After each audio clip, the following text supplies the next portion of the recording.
नमस्कार दोस्तों, हम बात करेंगे देश और दुनिया की सभी ताज़ा और बड़ी खबरों की। दोस्तों, बिहार इलेक्शन से जुड़ी सभी खबरें हम आपको बताएंगे।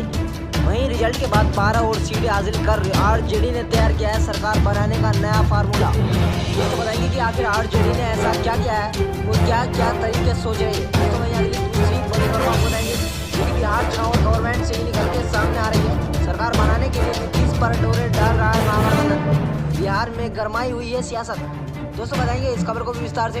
वहीं अगली तीसरी बड़ी खबर आपको बताएंगे, जेल से छूटने के बाद अब टीवी स्टूडियो पहुंचे अर्नब ने उद्धव ठाकरे को दे दी है बड़ी चुनौती।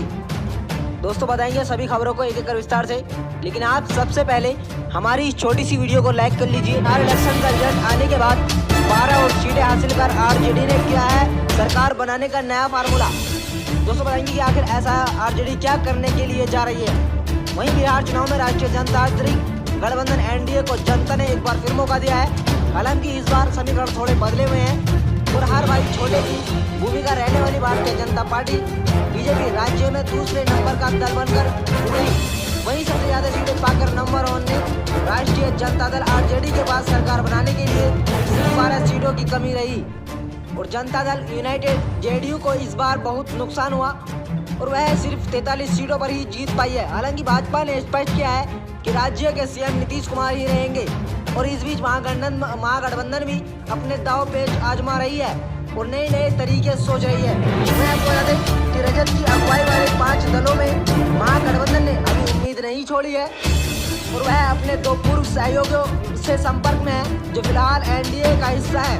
और अंग्रेजी अखबार द इंडियन एक्सप्रेस की रिपोर्ट में दावा किया गया है कि रजत मुकेश सहनी की अगुवाई वाले विकासशील इंसान पार्टी और सीएम जीतन राम मांझी ने हिंदुस्तानी अवाम मोर्चा स्टूडेंट के संपर्क में किया है। साथ ही पार्टी हैदराबाद से असदुद्दीन ओवैसी की पार्टी आईएमएम भी बात भी कर रही है और रिपोर्ट में सूत्रों के हवाले से कहा गया है कि अगर 5 सीटें एआईएमआईएम और 4 सीटें वीआईपी-एचएम की महागठबंधन के हिस्से में आ जाए तो बात बन सकती है। वहीं आपको बता दें दोनों दल पहले तो महागठबंधन का हिस्सा थे, लेकिन चुनाव के ठीक पहले बीजेपी की अगुवाई वाले एनडीए में चले गए और रिपोर्ट के अनुसार रजत सूत्र ने वहाँ कहा है कि एक कोशिश करने से किया जाता है। अगर वीआईपी और हम साथ जाएं तो यह निश्चित है कि उनके लिए फायदे की बात होगी। हम उन्हें एनडीए की बेहतर जगह देंगे और एआईएमआई हमें समर्थन करने के लिए राजी हो गए हैं।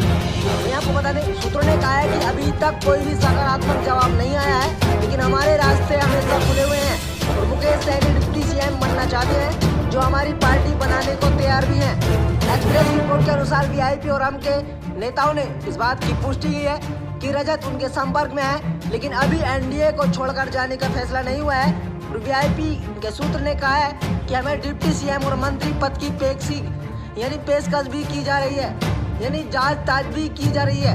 हमने अपने नेताओं के साथ इस पर चर्चा की, लेकिन हम रजत के बहुत खुश हुए। इसके अलावा अगर हम इतनी जल्दी इधर उधर जाएंगे तो यह हमारे केंद्र में गलत संकेत भेज दिया जाएगा। और रजत नेता ने कहा है कि एनडीए की कमजोरियों पर लगातार निगाह रखेंगे। यहाँ तक नीतीश कुमार भी अब कमजोर हैं और हम सिर्फ यही समय का इंतजार कर रहे थे।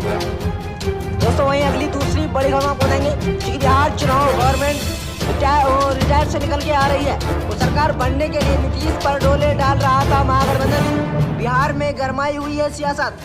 दोस्तों, आपको बता दें बिहार विधानसभा का रिजल्ट आने के बाद अब सरकार गठन की कायवाद आरंभ हो चुकी है। राष्ट्रीय जनतांत्रिक गठबंधन एनडीए में जनता दल यूनाइटेड जेडीयू को भारतीय जनता पार्टी बीजेपी से कम सीटें मिली हैं।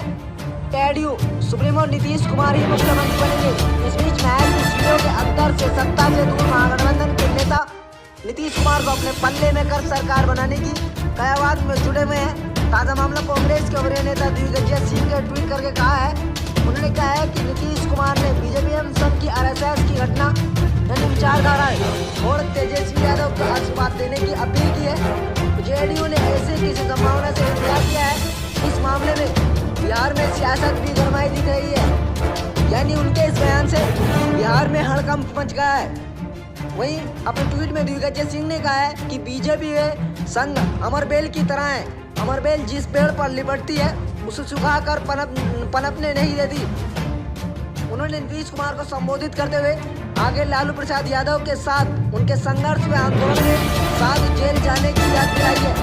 यह भी लिखा है कि बीजेपी वे संघ की विचारधारा को छोड़कर तेजस्वी यादव का आशीर्वाद दे दे तथा बीजेपी के संघ अमरवेल को बिहार में नहीं पनपने दे सकता।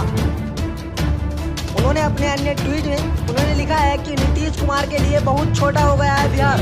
भारत की राजनीति में आए हैं वे समाजवादी पार्टी धर्मनिरपेक्ष विचारधारा को लोगों को एकजुट करने में मदद करते हुए संघ की फूट डालो और राज करो की नीति नहीं अपनाने देने पर विचार भी किया जा सकता है। वहीं अगली तीसरी बड़ी खबर आप बताएंगे। जेल से छूटने के बाद टीवी स्टूडियो पहुंचे अर्नब और अर्नब ने उद्धव ठाकरे को दे दी बड़ी चुनौती।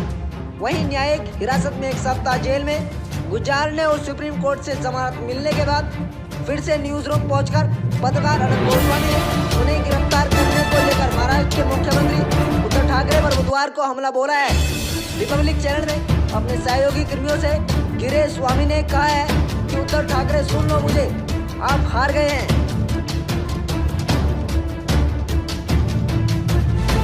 जो लोग ये बोलते हैं कि इलेक्ट्रिक वोटिंग मशीन में कोई घपला नहीं हो सकता, उसमें कोई बायसनेस नहीं हो सकती, वो निष्पक्ष रूप से काम करती है, उन लोगों के लिए मैं बताना चाहता हूँ कि ये इलेक्ट्रिक वोटिंग मशीन जो मैंने बनाई है, इसमें आप कितने भी तरह की कैसी भी तरह की आप वोटिंग कर लीजिए, इसमें मॉक टेस्ट करिए, डेमो करिए, कुछ भी करिए, लेकिन फाइनली जब आप इसका रिजल्ट देखोगे, भले ही आप इसको ऑफ करके, इसका पावर ऑफ करके आप इसको स्ट्रांग रूम में या कहीं पर भी इसको रख दीजिए, उसके बाद भी इसका जो रिजल्ट है वो आपको बदला हुआ मिलेगा। मैं चैलेंज करता हूं जितने भी टेक्निकल संस्थाएं हैं या फिर जो टेक्निकल लोग हैं जो ये बोलते हैं कि वोटिंग मशीन में घपला नहीं हो सकता, ये बिल्कुल निष्पक्ष रूप से काम कर सकती है, मैं उनको आमंत्रित करता हूं अपनी इस वोटिंग मशीन को टेस्ट करने के लिए।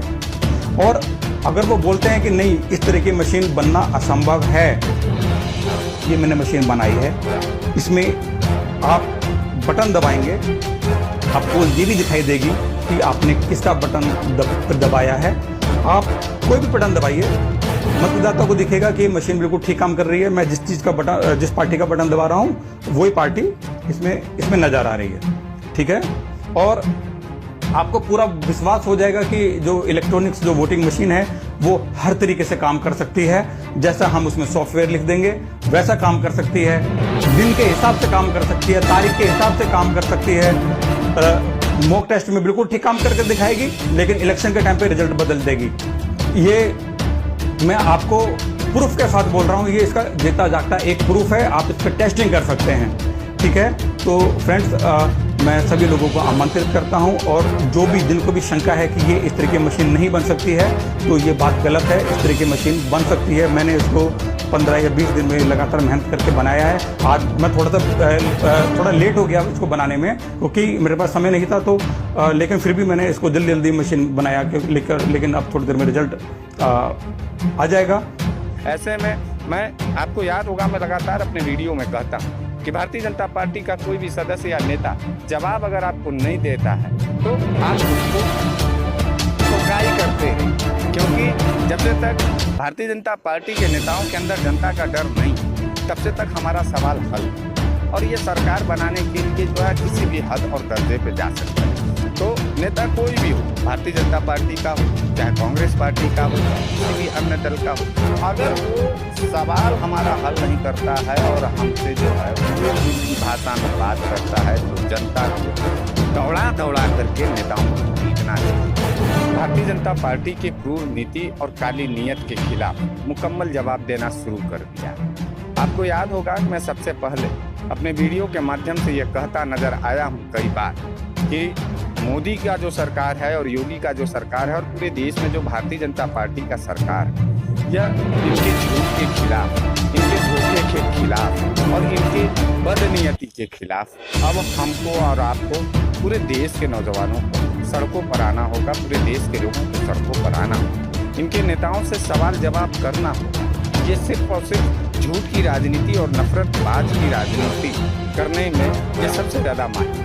आज हम आपको बताना चाहते हैं, इसलिए धन्यवाद देना चाहते हैं कि आपने मेरा लाज रखा, आपने मेरी बात आज मैं जब भी सोशल साइट्स को सर्च करता रहता हूँ तो मुझे ये देखने को मिलता है तमाम देश के कोने हिस्सों में और खास करके बिहार के वासियों, जिस तरीके से पूरे बिहार से लेकर के पूरे देश के अंदर भारतीय जनता पार्टी के नेताओं से मुकम्मल जवाब जनता चाहती है और न देने के बाद जब उसका बहिष्कार करती है तो मारती है।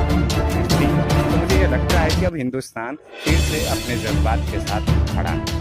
भारतीय जनता पार्टी का जो झूठ है, भारतीय जनता पार्टी का जो धोखा है, हम सभी देशवासियों के साथ जब कोई महत्वपूर्ण विषय होता है तो उस पर तो नरेंद्र मोदी जी जो है या योगी जी या पूरे भारतीय जनता पार्टी के तमाम नेता सवाल का जवाब नहीं देते हैं, बल्कि वो नफरतवाद और हिंदू मुसलमान, पाकिस्तान, अफगानिस्तान और इमरान खान की बात करते हैं। अब पूरा देश मुझे लगता है कि इस सवाल से जो है पूरा दुखी हो चुका है और वो रोजगार के सवाल पे बात करना चाहती है, वो महंगाई के सवाल पर बात करना चाहती है, वो महिला हिंसा के खिलाफ बात करना चाहती है, वो शिक्षा पर बात करना चाहती है, वो स्वास्थ्य सेवाओं पर बात करना चाहती है, जिसमें ये भारतीय जनता पार्टी के लोग जवाब नहीं दे पाते हैं क्योंकि इनकी लूट की जो नीति है वो लोगों के